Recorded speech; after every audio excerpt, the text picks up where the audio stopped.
Finally Realme তাদের note সিরিজের প্রথম স্মার্টফোন লঞ্চ করে ফেলেছে, যেটার নাম হচ্ছে রিয়েলমি নোট 50।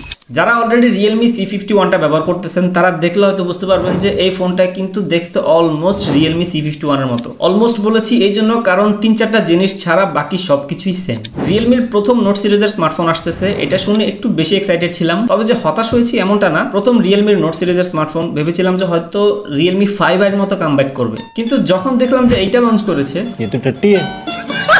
না এরকম কিছু না, ওই যে রিয়েলমি C51টার নামটা চেঞ্জ করে আর কিছু কস্ট কাটিং করে এই স্মার্টফোনটি লঞ্চ করেছে, যেটার নাম দিয়েছে রিয়েলমি নোট 50। এই ফোনটার উপরে কিন্তু অনেক অত্যাচার চলতেছে, কেউ এটাকে পানিতে ফেলে দিচ্ছে, কেউ হাত থেকে ফেলে দিচ্ছে, কেউ তো এটার উপর আস্ত একটা বাস উঠিয়ে দিচ্ছে। মানে ফোনটা অনেক মজবুত এইটা বোঝানোর ট্রাই করতেছে, কিন্তু ভাই এরকম টাইপের ভিডিও দেখে কেউ অত ইমপ্রেসড হয়ে যায় না। এরকম ভিডিও দেখে আপনি এক্সপেকটেশন এরকম রাখেন না যে এই ফোনটা আছাড় দিলেও কিছু হবে না। ভাই এটা একটা প্লাস্টিক বিল্ড ফোন, টাইটেনিয়াম না। এই ফোনটার ভিতরের যে বডিটা আছে এটা অ্যালুমিনিয়ামের হতে পারে, কিন্তু উপরে হচ্ছে প্লাস্টিক বিল্ড। কোম্পানি এটাই বোঝানোর ট্রাই করতেছে যে ফোনটা স্ট্রং, হাত থেকে পড়লে কিছু হবে না। তার মানে কোম্পানি একবারও বলে নাই যে ভিডিও দেখে আপনারা এটা গাড়ির নিচে ফালাই দেন বা একটা আছাড় মারেন। এখন অনেকে বলতে পারেন যে তাহলে এটার উপরে বাস কেন উঠে দিল? ভাই এটাকেই বলে মার্কেটিং। তার পাশাপাশি রিয়েলমি নাকি এই গ্যারান্টিও দিতেছে যে এই ফোনটা এখন যেরকম পারফরমেন্স দিবে 4 বছর পর্যন্ত সেম পারফরমেন্স দিবে, পারফরমেন্স ড্রপ করবে না। কিন্তু আমি চিন্তা করতেছি 4 বছর পর্যন্ত যদি এটা ভালো পারফরমেন্স দেয়, 4 বছর পর স্মার্টফোনটার কি হবে?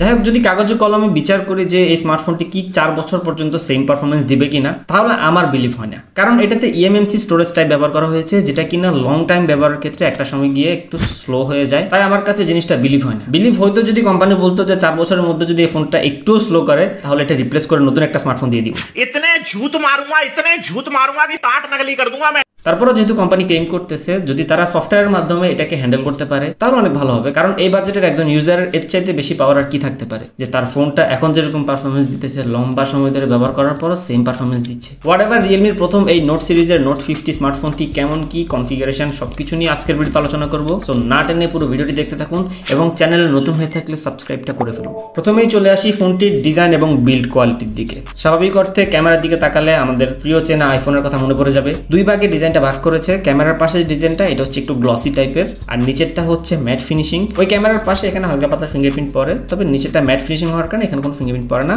তবে যেহেতু প্লাস্টিক বিল্ড সেক্ষেত্রে স্ক্র্যাচ কিন্তু অবশ্যই পড়বে। তো বক্সের ভিতরে যে কাভারটা আছে সেটা অবশ্যই ব্যবহার করবেন। আর ফোনটা মোটামুটি স্লিম আছে, 8 মিলিমিটার এটা থিকনেস। ওয়েট হচ্ছে 186 গ্রাম। ফোনটা যথেষ্ট লাইট ওয়েট, তবে ইন হ্যান্ড ফিলটা আমার কাছে কমফোর্ট না, বিকজ আমি বক্সি শেপের স্মার্টফোন পছন্দ করি না। তার উপর কর্নার গুলো হচ্ছে একটু শার্প, মানে কার্ভ কিন্তু খুব একটা না, হালকা স্লাইডলি একটু ওইটাই। ফোনটাতে আরো আছে IP54 রেটিং। সো হালকা পাতলা পানির ছিটে ফোটা বা ধুলা ময়লাতে কোনো ধরনের প্রবলেম হবে না। ফ্রন্ট সাইডে গ্লাস আছে, তবে কোন প্রোটেকশন দেওয়া আছে সেটুকু জানা নেই। সো একটা স্ক্রিন প্রোটেক্টর অবশ্যই ব্যবহার করবেন। পাশাপাশি পোর্টস এন্ড বাটন হিসেবে ফোনটির ডান পাশে আছে ভলিউম বাটন, পাওয়ার বাটনটাই ফিঙ্গারপ্রিন্ট সেন্সর। ফিঙ্গারপ্রিন্টের পজিশন ফোন অনুযায়ী ঠিকঠাকই আছে এবং ফিঙ্গারপ্রিন্ট আনলকের স্পিড প্রাইস অনুযায়ী যথেষ্ট ফাস্ট অ্যান্ড একুরেট। নিচের দিকে আছে primary speaker, USB type C port, primary microphone এবং 3.5 মিলিমিটার ইয়ারফোন পোর্ট। উপরের দিকটা একেবারে ফাঁকা, আর বাম পাশে আছে সিম ট্রে স্লট, যেটাতে দুটি সিমের পাশাপাশি একটি মেমোরি কার্ড ব্যবহার করতে পারবেন। সিঙ্গেল স্পিকার দেওয়া হয়েছে, তবে সিঙ্গেল স্পিকারের সাউন্ডের কোয়ালিটি এবং লাউডনেস প্রাইস অনুযায়ী যথেষ্ট ভালো। তবে ফুল ভলিউম দিয়ে যদি কোনো মিউজিক শুনেন তাহলে ডিস্ট্রাকশন একটু তো অবশ্যই ফিল করবেন, কারণ এটা এন্ট্রি বাজেটের স্মার্টফোন। আর যদি আপনি ভলিউম 70 to 80% এর ভিতর রাখেন তাহলে মোটামুটি ব্যালেন্সের সাউন্ড এক্সপিরিয়েন্স করতে পারবেন। এক কথায় লো বাজেটের স্মার্টফোন হিসেবে স্পিকারের সাউন্ডটা যে কম, এই কমপ্লেনটা আপনি দিতে পারবেন না।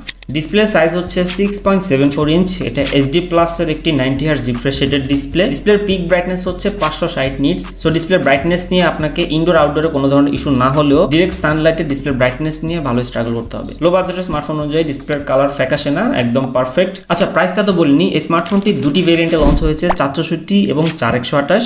464 প্রাইস হচ্ছে 10,999 মানে 11,000 টাকা, আর 4128 এর প্রাইস হচ্ছে 11,999 মানে 12,000 টাকা। তবে এই স্মার্টফোনটি যদি আপনি FM টেলিকম থেকে পারচেস করেন তাহলে আপনি যে ভেরিয়েন্টে নেন না কেন 500 টাকা ডিসকাউন্ট পেয়ে যাবেন যদি আমাদের চ্যানেলে সাবস্ক্রাইবার হয়ে থাকেন। তো জলদি সাবস্ক্রাইবটা করে ফেলুন। তাদের সবের অ্যাড্রেস, ফোন নাম্বার, যাবতীয় ডিটেলস ভিডিও ডিসক্রিপশনে দেওয়া আছে। ফোনটির রেয়ারে আছে ডুয়েল ক্যামেরা সেটআপ। প্রথমে দেখলে মনে হবে যে 3টা ক্যামেরা, কিন্তু অ্যাকচুয়ালি না, ক্যামেরা 2টা, একটা ফ্ল্যাশ লাইট। প্রাইমারি ক্যামেরা হচ্ছে 13 মেগাপিক্সেল আর একটা AI লেন্স। এটা একটা এন্ট্রি বাজেটের স্মার্টফোন, সো এটার ক্যামেরার কোয়ালিটি প্রাইস অনুযায়ী মোটামুটি ঠিকঠাকই আছে। আপনি দিনের বেলা যদি ভালো লাইটিং এ স্মার্টফোনটি দিয়ে ছবি তুলেন তাহলে আপনি মোটামুটি ভালো কাজে লাগানোর মতো ছবি পেয়ে যাবেন। যাবেন। আর যদি আপনি লো লাইটিং বা শ্যাডো এরিয়াতে ছবি তুলেন তাহলে আপনি ছবিতে ডিটেলসের ঘাটতি লক্ষ্য করবেন। আদারওয়াইজ ভালো লাইটিং এ ছবি তুললে ভালো রেজাল্ট পাওয়া যায়। আর যদি রাতের বেলা ছবি তুলেন তাহলে রাতের বেলার ছবি ভালো পাবেন না, কারণ প্রাইসটা তো দেখতে হবে। আর কিন্তু নাইট মোডের অপশনটাও আছে। যদি আপনি একেবারে অন্ধকারে নাইট মোড দিয়ে ছবি তুলেন তাহলে আপনি কোনো ডিফারেন্ট নোটিস করবেন না। তবে যদি একটু আলোতে আপনি নাইট মোড দিয়ে ছবি তুলেন তাহলে ছবিতে একটু ইমপ্রুভমেন্ট অবশ্যই নিয়ে আসে। তাছাড়া ফোনটি দিয়ে ভিডিও শুট করতে পারবেন 1080p 30fps রেজুলেশনে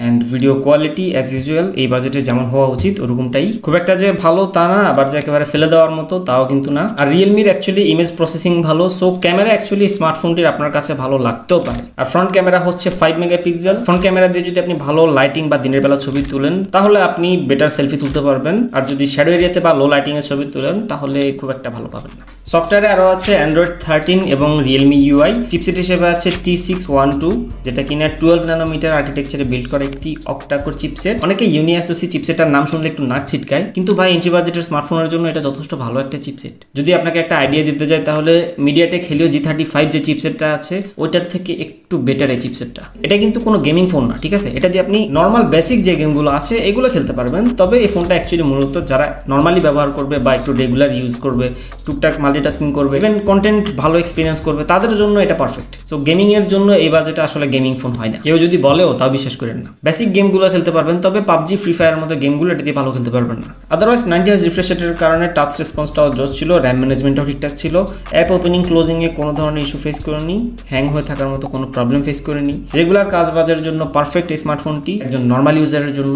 ইউআই যে একেবারে ফাঁকা এমনটা না, কিছু ব্লুটার আছে যেগুলো অবশ্যই আনইনস্টল করা যায়। সো ফোনটি নেওয়ার সাথে সাথে আপনি ব্লুটার যেগুলো আছে ওগুলো কষ্ট করে ইনস্টল করে দিন। আর অনেকেই হয়তো বলতে পারেন যে ভাই এই বাজেটের স্মার্টফোনে অনেকে 5 ক্যামেরা দিচ্ছে, এটাতে কেন নাই? এটাতে দেয় নেই, কিছু করার নেই। তবে এটাতে একটা জিনিস আছে, সেটা হচ্ছে ওই যে আইফোনের মতো ডাইনামিক আইল্যান্ডের ফিচারটা আছে, যেটা আপনার হচ্ছে কল আসলে বা ফোন চার্জে লাগালে জিনিসটা শো করে। এন্ড এই অ্যানিমেশনটা দেখতে কিন্তু অনেক কুল লাগে। চার্জার দেওয়া হয়েছে ফোনটাতে 10 ওয়াটের। চার্জ হতে একটু সময় লাগলেও চার্জ ব্যাকআপ ভালো দিবে, কারণ চার্জ ব্যাকআপের জন্য দেওয়া হয়েছে 5000 mAh এর ব্যাটারি। নর্মালি ব্যবহার করলে আপনার একদিনের বেশি এই স্মার্টফোনটি আপনাকে ব্যাটারি ব্যাকআপ দিবে। আর যেহেতু 10 ওয়াটের, সো চার্জ হতে একটু সময় লাগবে, ওই জিনিসটা মাথায় রাখবে। ফোনটার ইউজিং এক্সপিরিয়েন্স নর্মাল ইউজারের জন্য আমার কাছে পারফেক্ট মনে হয়েছে। স্পিকারের সাউন্ড কোয়ালিটি ঠিকঠাক আছে। ফোনটার ডিসপ্লেটা যেহেতু বড়, কন্টেন্ট ওয়াচিং এক্সপিরিয়েন্সটাও ভালো ছিল, পাশাপাশি চার্জিং ব্যাকআপটাও ভালো ছিল। আর ফোনটা যথেষ্ট লাইট ওয়েট। তো আপনি যদি নর্মালি ব্যবহার করার জন্য বা কাউকে গিফট করার জন্য একটা স্মার্টফোন নিতে চাচ্ছেন তাহলে এটা ডেফিনেটলি আমি আপনাকে রিকমেন্ড করব। তার উপর কোম্পানি তো বলতেছে এই ফোনটার এখন যেরকম পারফরমেন্স আগামী 4 বছর পর্যন্ত সেম পারফরমেন্স থাকবে। বাহ, আর কি লাগে? ফোনটি পারচেস করতে চাইলে চলে যান FM টেলিকমে, 500 টাকা ডিসকাউন্ট পেয়ে যাবেন। যদি আমাদের চ্যানেলের সাবস্ক্রাইবার হয়ে থাকেন তাদের সবার অ্যাড্রেস, ফোন নাম্বার সহ যাবতীয় ডিটেলস ভিডিও ডিসক্রিপশনে দেওয়া আছে। এন্ড এই স্মার্টফোনটাকে হয়তো বিট করার জন্য আরেকটা ফোন অলরেডি বাজারে চলে এসেছে। কোন ফোনের কথা বলতেছি কমেন্ট করে জানান। আর চাইলে আমাকে ফেসবুক, ইনস্টাগ্রামে ফলো করতে পারেন এবং এরকম আরো ভিডিওর জন্য আমাদের চ্যানেলের সাবস্ক্রাইবারও হয়ে থাকতে পারেন। ভালো থাকবেন, সুস্থ থাকবেন, আল্লাহ হাফেজ, টাটা।